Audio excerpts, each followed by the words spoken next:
Bonjour à tous, bienvenue sur la chaîne qui rassemble, bienvenue dans votre journal. Le président béninois était hier en Côte d'Ivoire pour une visite de travail et d'amitié de 24 heures. Et hier au plateau, au palais de la présidence de la République, Patrice Talon et le président Alassane Ouattara se sont entretenus sur divers sujets, notamment la question sécuritaire et le développement sous-régional. Le ministère des Eaux et Forêts a organisé récemment la cérémonie de réception des militaires admis à la reconversion. Ils sont au nombre de 128 et seront désormais des moniteurs de production végétale et animale au ministère des Eaux et Forêts. Ils seront bientôt soumis à un stage de qualification et un stage d'immersion. Samedi prochain, c'est jour d'élection en Sierra Leone. La présidentielle couplée aux législatives et aux municipales. 6 candidats sont en lice pour la présidentielle. Sidonie Davila et Fernand Conan sont nos envoyés spéciaux sur place. En fin d'édition, on sera en direct avec Sidonie Davila qui nous donnera plus de détails. Je vous le disais en titre, le président Alassane Ouattara et son homologue béninois Patrice Talon en visite d'amitié et de travail en Côte d'Ivoire se sont entretenus hier mercredi sur la situation sécuritaire et économique et sociopolitique dans la sous-région ouest-africaine, notamment les prochaines élections dans certains pays et la question du financement du développement inscrite à l'ordre du jour du sommet de Paris pour un nouveau pacte financier mondial. Le compte-rendu de Jérôme Kofi Abola. Le président du Bénin pour 24 heures en visite de travail et d'amitié en terre ivoirienne. Il est environ 13h25 ce mercredi quand le président béninois Patrice Talon arrive au palais présidentiel de la République de Côte d'Ivoire. Il y est accueilli par son homologue ivoirien, le président Alassane Ouattara. Les deux chefs d'État se retrouvent sans tarder en tête-à-tête pour le président de la République de Côte d'Ivoire, son Excellence Alassane Ouattara. Chaque fois qu'il reçoit le président du Bénin, Patrice Talon, reste ni plus ni moins une rencontre fraternelle. J'ai le plaisir et le grand honneur d'avoir le président de la République du Bénin, le président Patrice Talon, si je me permets, mon jeune frère, qui est venu nous voir pour une visite de travail et d'amitié. Le président, merci de nous honorer et de passer un peu de temps avec nous. Le président du Bénin, pour sa part, fait savoir qu'il est tout à fait important de venir échanger avec le président Alassane Ouattara sur les sujets d'intérêt commun et profiter ainsi de la légendaire hospitalité ivoirienne avant de se rendre au sommet sur le financement en France. C'est toujours avec bonheur et honneur que je viens ici en Côte d'Ivoire. Et cette occasion m'offre à nouveau ce plaisir et cet honneur, d'autant que nous sommes dans une phase actuelle un peu de préoccupation. Donc, venir voir le président, mon grand frère, pour échanger sur les préoccupations communes qui concernent la sécurité dans la sous-région, ainsi que la question de financement, du développement. Nous avons un sommet à Paris. L'occasion était bonne pour moi de venir échanger avec le président Ouattara. La Côte d'Ivoire, qui est, vous savez très bien, le moteur de notre communauté économique du MOA. Donc, évoquer ce sommet et échanger sur les points de vue qui sont les nôtres et que nous aurons à présenter, à défendre durant les tables rondes. Donc, toutes les occasions sont bonnes pour moi pour venir prendre la bénédiction, pour venir échanger avec le grand frère et goûter à l'hospitalité ivoirienne. Pour cette rencontre sur le financement à Paris, c'est le Premier ministre Jérôme Patrick-Achi qui, au nom du président de la République Alassane Ouattara, va représenter la Côte d'Ivoire dans l'Hexagone.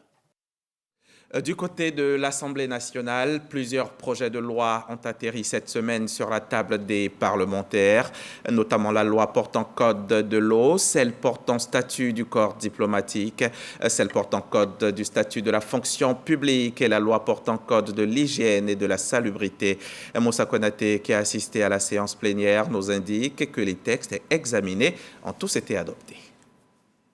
La gestion des ordures, le traitement des déchets, l'assainissement du cadre de vie, les initiatives de l'État dans la lutte contre l'insalubrité vont se renforcer avec le projet de loi portant code de l'hygiène et de la salubrité. Il y a beaucoup d'innovations qui font qu'aujourd'hui, après la phase de sensibilisation, puisque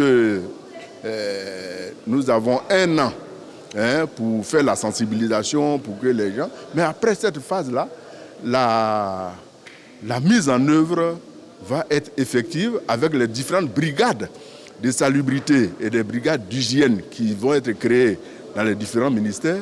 La phase active, pratique va se mettre en place pour que les Ivoiriens comprennent que la question de la salubrité et de l'hygiène est une question de leur vie quotidienne.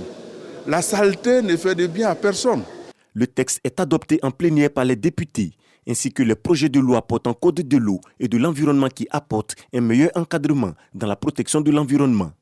Les députés donnent aussi leur accord pour les projets de loi portant statut général de la fonction publique et du statut du corps diplomatique. C'est une avancée notable pour nous parce que nous estimons qu'un diplomate qui est affecté à l'extérieur du pays et qui a son conjoint ou sa conjointe qui occupe un poste quelque part et qui doit partir aux côtés de l'autre, a besoin d'être accompagné parce que quelque part c'est laisser de côté ses activités et partir. Et je pense que c'est vraiment une innovation parce que ce qui se passe, c'est que les conjoints de ces diplomates sont désormais, à travers ce projet de loi que nous venons de voter, pris en compte. Même s'ils sont fonctionnaires également, le statut ne change pas, même s'ils sont mis à disposition. Ils pourraient même être reversés, j'ai envie de dire redirigés vers une fonction en fonction de leur grade au niveau du corps diplomatique pour leur permettre d'être toujours en activité. Donc l'idée ici, c'était de préserver non seulement la vie de la famille, mais également préserver l'emploi du conjoint qui doit suivre l'autre dans l'exercice de sa fonction. Vous savez qu'il y a des tests qui régissent la fonction publique depuis belle lurette. Il fallait adapter ces tests-là. Ce test permet vraiment de propulser le fonctionnaire au devant donc, de ses actions, de ses activités à mener. Il y a aussi le profil de carrière qui donc a été aussi redéfini. Et là, un élément important, le mandatement. Aujourd'hui, le fonctionnaire ne peut plus attendre 1 an ou 2 ans avant de toucher son premier salaire. Des dispositions sont prises pour qu'après peut-être 6 mois, et même bientôt peut-être 3 mois, il puisse même avoir son premier mandatement. Donc voici des points essentiels qui ont été apportés à ce test et qui ont amélioré donc ce test pour permettre donc aux fonctionnaires d'être un peu plus heureux. Au total, 7 projets de loi examinés et adoptés par les 220 députés présents à cette séance plénière, présidée par le président de l'Assemblée nationale, Adama Bictogo. Ils sont au nombre de 128 et jusque-là, ils étaient militaires, mais désormais, ils sont agents des eaux et forêts. Ils exerceront précisément comme moniteurs de production végétale et animale. Avant leur stage de qualification et d'immersion, le ministère des eaux et forêts vient de les recevoir officiellement en son sein. C'était lors d'une cérémonie à laquelle ont pu assister Frédéric Oulaye et Jean-Marc Djadji. L'ambiance est conviviale entre ces militaires désormais appelés à d'autres fonctions.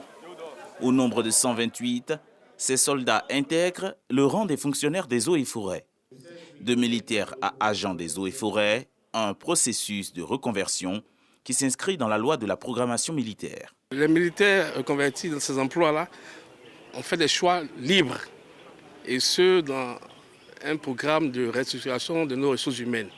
Donc il fallait initier des départs volontaires et permettre à certains militaires valeureux et qui ont certaines capacités de pouvoir faire cette mobilité professionnelle vers la fonction publique. Ces ex-militaires devront d'abord suivre des stages de qualification et d'immersion dans les métiers de moniteur de production végétale et animale, option eau et forêt. Conformément à la feuille de route, ces militaires reconvertis recevront une formation qui va durer 4 mois. Et à cette formation, il ne sera pas question pour nous de leur apprendre encore le maniement des armes parce qu'ils les maîtrisent déjà. Donc il sera question pour nous de les former sur tout ce qui concerne le secteur des eaux et forêts. C'est-à-dire la protection de la faune, de la flore, voilà. Donc c'est sur cela que nous allons beaucoup plus mettre l'accent. Cette reconversion constitue la phase 2 de la mise en œuvre de la loi de programmation militaire. 110 anciens militaires ont été aussi intégrés au ministère des Transports. La loi numéro 2013-450 sur la protection des données à caractère personnel a été votée depuis quelque temps déjà. C'était le 19 juin 2013 exactement. Et 10 ans plus tard, jour pour jour, l'autorité de régulation des télécoms de Côte d'Ivoire a tenu à s'en souvenir et célébrer le moment. Un anniversaire sous fond de bilan et d'annonce de perspectives pour un meilleur traitement des données en Côte d'Ivoire. Jean-Marc Djadji était sur place pour RTI.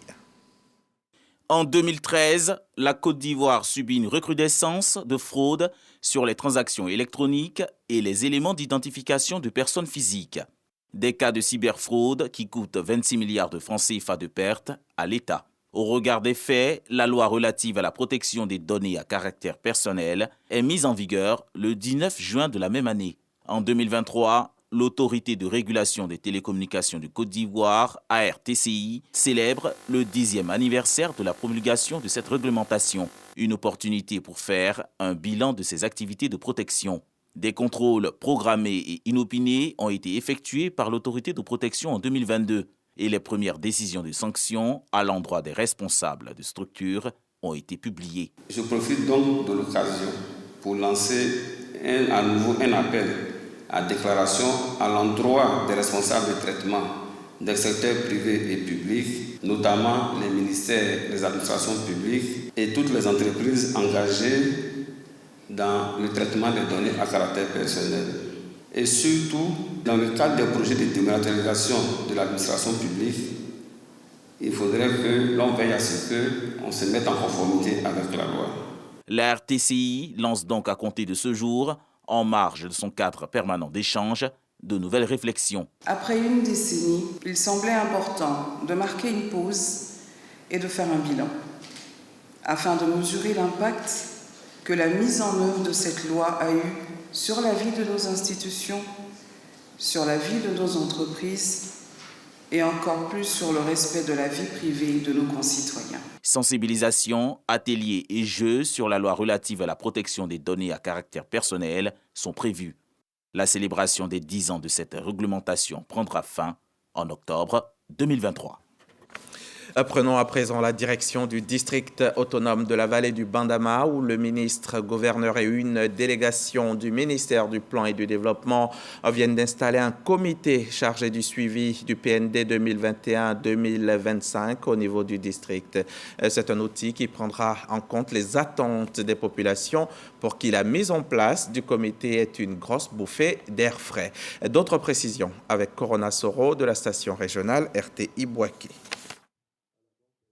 Le district autonome de la vallée du Bandama a désormais son comité de suivi du PND, Plan national de développement 2021-2025. Ce comité, présidé par le ministre-gouverneur Jean-Claude Kouassi, est un organe des dispositifs global de suivi et de mise en œuvre du programme national de développement en charge de la planification des projets prévus. Travailler à la mise en œuvre de ces actions-là. Voilà. Et à la fin du processus, ils devront pouvoir faire des rapports, produire des rapports sur la mise en œuvre des actions qui avaient été planifiées dans le cadre de la mise en œuvre du PND, mais à l'échelon du district. Également, ils pourront, au cours de cet exercice-là, relever les difficultés auxquelles ils seront confrontés, de sorte que Madame le ministre du Plan et du Développement puisse porter cela à l'attention de Monsieur le Premier ministre. Les missions, le fonctionnement et la composition de ce comité de suivi du PND 2021-2025 au niveau du district sont expliqués aux populations par une délégation du ministère du Plan et du Développement au cours d'un atelier. Le corps préfectoral, les directeurs régionaux des ministères impliqués, les élus locaux et la société civile participent à cette rencontre. Le ministre-gouverneur Jean-Claude Kouassi s'est réjoui de l'installation du dit comité. Ce comité est là pour marquer la proximité du gouvernement. C'est un moyen de donner encore plus d'efficacité au district pour suivre et accompagner ce que fait le gouvernement ici, mais aussi penser, collecter, recueillir et porter au gouvernement les attentes les plus fortes de nos populations. Jean-Claude Kouassi exhorte les membres du comité à travailler pour la prise en compte des préoccupations et les attentes des populations pour un développement harmonieux du district. Le comité de suivi du PND, Plan national de développement 2021-2025, sera installé dans tous les districts autonomes du pays. De retour à Abidjan, on va s'intéresser à ces enfants rendus vulnérables du fait du VIH-Sida. Cette semaine, ils étaient à l'honneur. Un dîner de gala a été initié par le Programme national de prise en charge des orphelins et autres enfants rendus vulnérables du fait du VIH-Sida dans le but de mobiliser des fonds pour assurer leur prise en charge. Khalil Diomandé et Jean-Marc Djadji étaient présents au dîner. 1 milliard de francs CFA, c'est le montant que le PNOEV, Programme national de prise en charge des orphelins et autres enfants rendus vulnérables du fait du VIH-Sida, veut mobiliser à travers ce dîner gala caritatif. Sur une estimation de 476 000 enfants concernés par la pathologie, environ 180 000 sont pris en charge. Près de 296 000 chérissent encore l'espoir de bénéficier d'un appui. Ces œuvres d'art, fruits de leurs mains, sont vendues aux enchères afin d'atteindre l'objectif escompté. Quand on parle d'orphelins et enfants vulnérables du fait du VIH-Sida, c'est une question nationale. C'est une question qui touche tout le monde. Et en organisant ce dîner gala caritatif, ce n'est qu'un alibi pour dire à tout partenaire de se mettre aux côtés de l'État de Côte d'Ivoire à travers leur contribution, leur intervention, leur appui. Nous devons penser à fédérer nos efforts pour apporter notre aide à ces enfants-là, pour qu'ils ne puissent pas se sentir stigmatisés ou rejetés par la société, qu'ils puissent retrouver leur place et vivre cette vie d'enfance-là. Ce dîner gala marque également les 20 ans d'existence du PNOEV.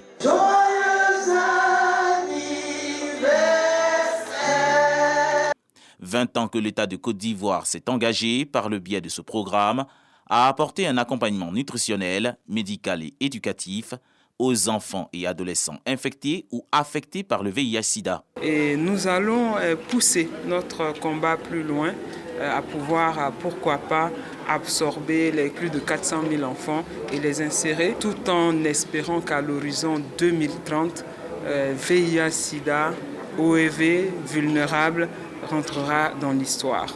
Reconnaissant à ses partenaires, le PNOEV a tenu à les distinguer pour leur engagement en faveur des orphelins et des enfants touchés par le VIH-Sida. En Côte d'Ivoire, le taux de prévalence du VIH-Sida est estimé à 1,94%, selon les statistiques de 2022 du Programme national de lutte contre le sida. Ces enfants, elles, n'ont été nullement malades, emportés brutalement par la grande faucheuse. Et c'est un drame qui a ému la région du sud de Comoé et toute la Côte d'Ivoire. Jeudi dernier, dans le village des Bokofi à Aboisseau, 7 fillettes sur le chemin de l'école trouvaient la mort dans le naufrage de leur pirogue. Belmonde Dogo s'est rendu dans les familles éplorées, des familles affaiblies et sonnées par l'abattement, pour leur apporter compassion et soutien de l'État. Michel Mambo, de retour d'Aboisseau. Tristesse et désolation sur les visages encore sous le choc. Le village de Ebokofi, dans la sous-préfecture d'Ayamé, département d'Aboisseau, pleure ses filles. 7 écolières de 8 à 12 ans décédées dans le fleuve Bia le jeudi 15 juin dernier suite au chavirement de la pirogue qui les conduisait à l'école. Vraiment, c'est dramatique, c'est déplorable et nous sommes tristes. C'est pourquoi, au nom de tous, nous plaidons pour la libération du conducteur de la pirogue. Il est incarcéré pour nécessité d'enquête après le drame. Informée du drame, la ministre de la Solidarité et de la lutte contre la pauvreté est sur les lieux pour rapporter la compassion du gouvernement. Miss Belmonde Dogo joint sa voix aux populations des Bokofi pour plaider en faveur du piroguier. C'est avec une vive émotion et une grande tristesse que nous avons appris le décès de nos 7 filles le 15 juin. Et nous devions d'être ici avec vous, à vos côtés, au nom du président de la République, pour vous dire Yako. Pour vous dire que c'est Dieu qui en a décidé ainsi. Ensemble, nous allons plaider pour que le piroguier, qui est aussi un membre de famille et qui le faisait de manière bénévole, qui accompagnait chaque jour ses petites filles dans leur école pour apprendre, que ce monsieur-là puisse avoir une peine moindre. Pour ne pas que demain, dans ce village qui vit en parfaite harmonie, nous ayons des tensions, nous ayons des familles qui se regardent en chien de faïence. Miss Belmonde Dogo a également insisté sur l'encadrement psychologique des 3 fillettes rescapées avant de remettre des dons en numéraire en guise de soutien aux familles éplorées. Et d'Aboisseau, on va mettre le cap sur San Pedro à la 2e édition des Journées économiques qui a accueilli plus de 400 participants. C'est une édition 2023 qui s'est tenue récemment autour du thème « Quelle contribution de la jeunesse à l'essor de l'économie locale ?» Une trentaine de jeunes ont reçu des accompagnements allant de 2 500 000 francs à 5 millions de francs CFA. Sam Conan, notre correspondant dans la région. Initié par la Chambre de commerce et d'industrie de Côte d'Ivoire en partenariat avec le comité de concertation État-secteur privé, la 2e édition des Journées économiques de San Pedro s'est déroulée autour du thème « Quelle contribution de la jeunesse à l'essor de l'économie locale ?» Le choix de cette thématique rejoint la volonté du chef de l'État de dédier l'année 2023 à la jeunesse. Dans cette dynamique, la Chambre de commerce et d'industrie de Côte d'Ivoire initie cette activité qui contribuera, j'en suis sûr, à l'éclosion de champions régionaux.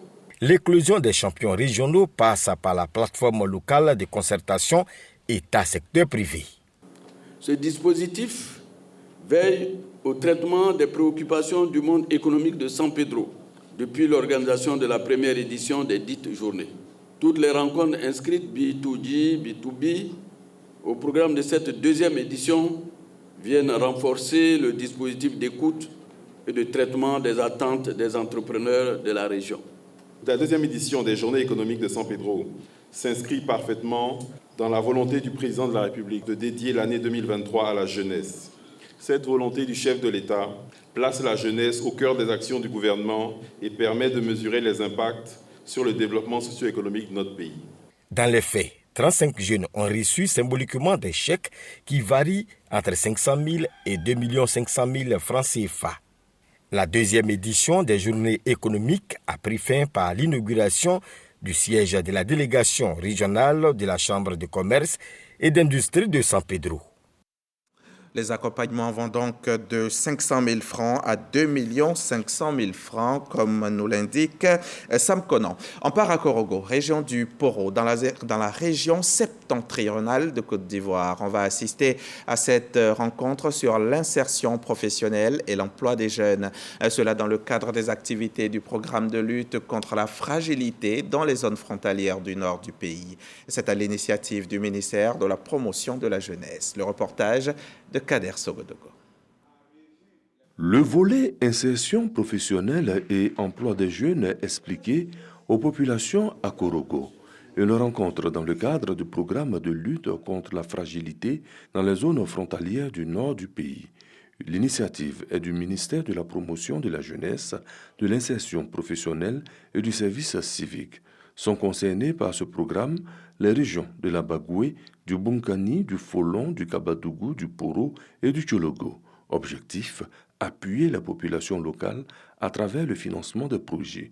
Les jeunes à Korogo sont exhortés à saisir les opportunités qui leur sont offertes pour leur épanouissement. Certains dispositifs que nous avons développés avec nos partenaires, notamment les associations villageoises d'épargne et de crédit, les travaux à haute intensité de main-d'œuvre qui ont été déployés sur l'ensemble des 6 régions, des retours que nous avons des autorités et des bénéficiaires, c'est que ces dispositifs ont contribué dans la cohésion sociale des populations. Les participants félicitent et encouragent le gouvernement pour les actions en faveur du bien-être des jeunes. Nous nous engageons à faire de ce projet une réalité. Nous nous engageons à accompagner les objectifs du chef de l'État, le président Alassane Ouattara, en initiant ce projet.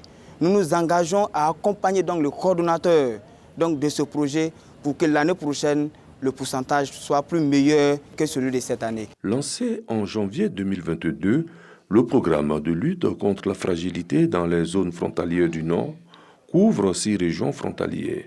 Pour l'année 2023, déclarée année de la jeunesse, ce programme prend en charge 30 632 jeunes pour un montant de 12,355 milliards de francs CFA. En 2024, c'est un total de 64 812 jeunes qui bénéficieront du dit programme pour un montant de 33 milliards de francs CFA. Hier, mercredi, on était le 21 juin, jour de la fête de la musique. C'était aussi un jour de passation de charges entre le nouveau directeur général du Massa et le directeur général intérimaire. Abdraman Kamaté, qui s'installe donc, s'engage à redonner de l'éclat au marché des arts du spectacle d'Abidjan, dont la prochaine édition aura lieu fin premier trimestre 2024. Reportage Issa Chonan Yeo. Abdraman Kamaté est le nouveau directeur général du Massa, marché des arts du spectacle d'Abidjan. Il a pris fonction ce mercredi, après la passation des charges avec Florent Galati, l'intérimaire.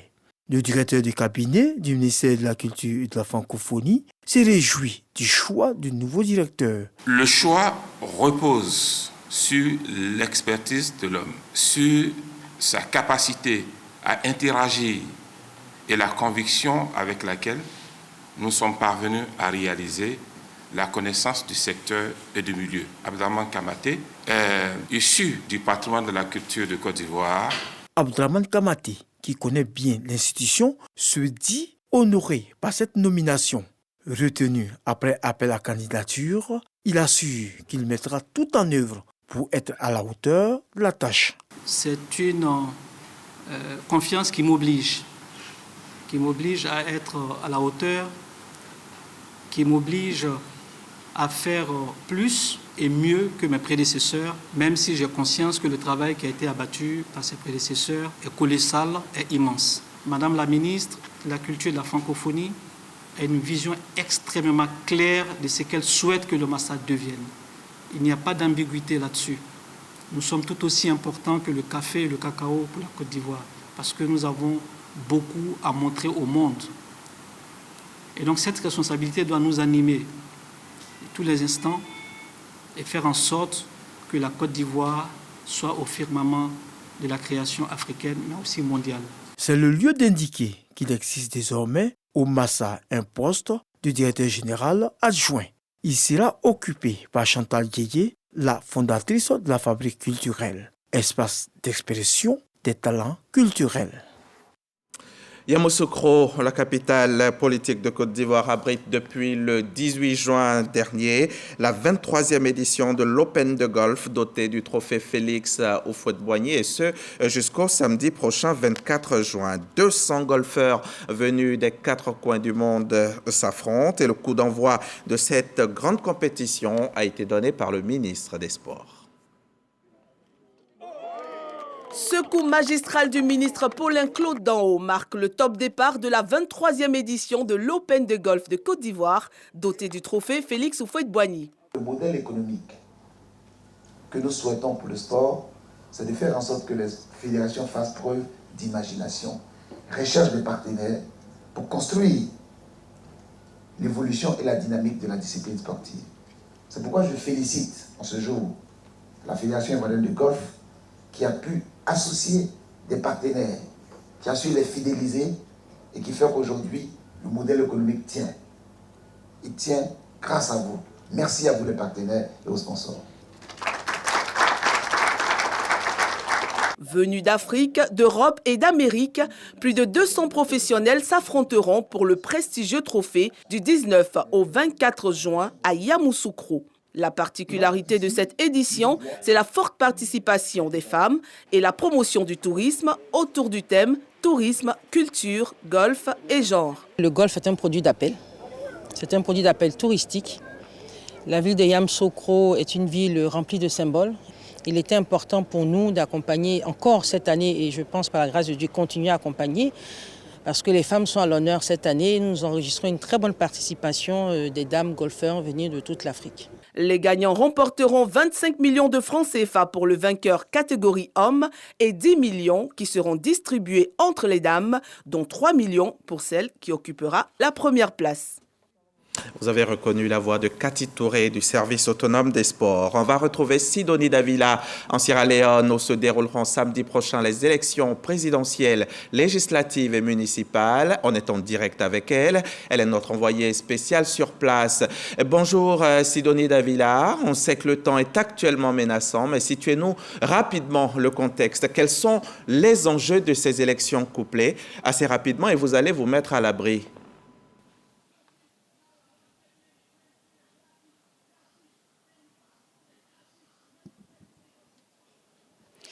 Bonjour Hamza. Alors, il faut savoir que la Sierra Leone a connu quelques périodes d'instabilité politique par le passé, notamment une guerre civile qui a eu lieu entre 1991 et 2002.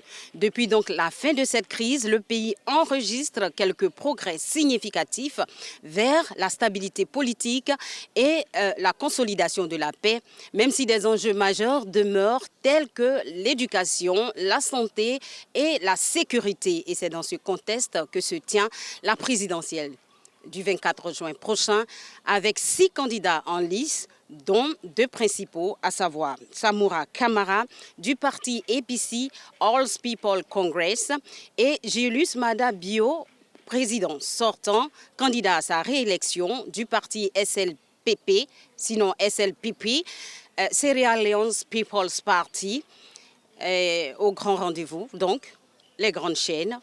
La RTI désormais se compte parmi les chaînes au rendez-vous des grands moments de l'histoire des peuples.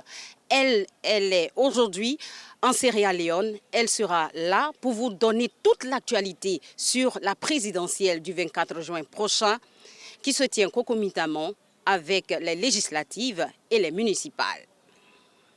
Merci à vous, Sidonie Davila. On part au Sénégal maintenant, où les participants au dialogue national initié par le président du pays se sont accordés sur le fait que Karim Wade et Khalifa Sall, 2 figures de la politique condamnées respectivement en 2015 et 2018, puissent se présenter à la présidentielle de février 2024. Un scrutin au sujet duquel le chef de l'État n'a pas encore déclaré ses intentions. Macky Sall a en revanche évoqué cette échéance devant ses partisans hier à Paris. Fin de cette édition. Merci d'avoir été avec nous et à demain, 13h.